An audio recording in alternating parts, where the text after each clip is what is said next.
In this video, I'm going to turn my studio lighting from this to this. Let's start the video.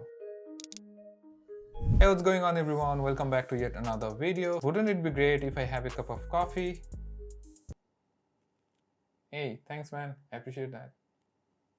So let's start the video. Lighting is essential for any form of video content. It creates the vibe of that video. By the way, I live in Tokyo, Japan, and as many of you know that the houses are very small to create a YouTube studio. This room I am in is 200 cm wide and 350 cm long, which is not small relative to other general houses in Tokyo, but there is not much depth in the room. So today I am going to show how I light my studio and get this look. For YouTube lighting setup, you have to think of three kinds of lights: a key light, a practical light, and a hair light or backlight.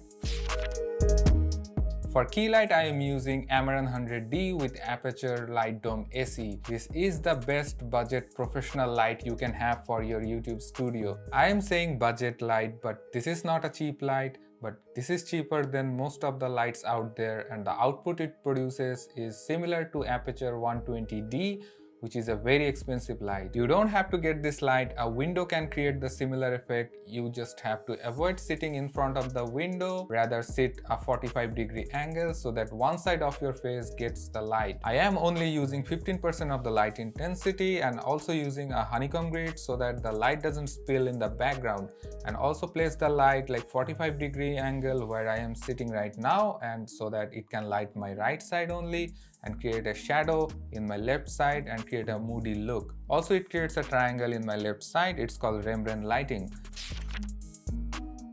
Practical lighting is nothing, just some lights in your environment, suppose a desk lamp or some lights from other rooms. As you can see, there is a teal color lights coming from another room, and also a LED stripe wrapping around my bookshelf. These are some lights to create an orange and teal look. You can experiment with any kind of lighting setup.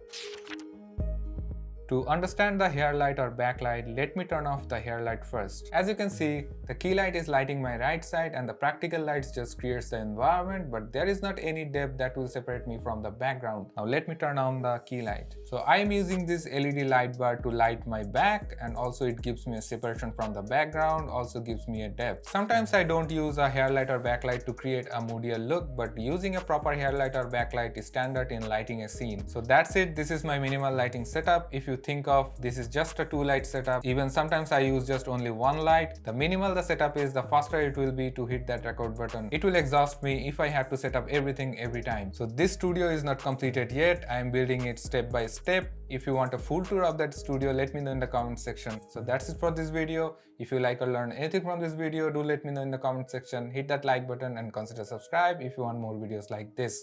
See you in the next video. Peace.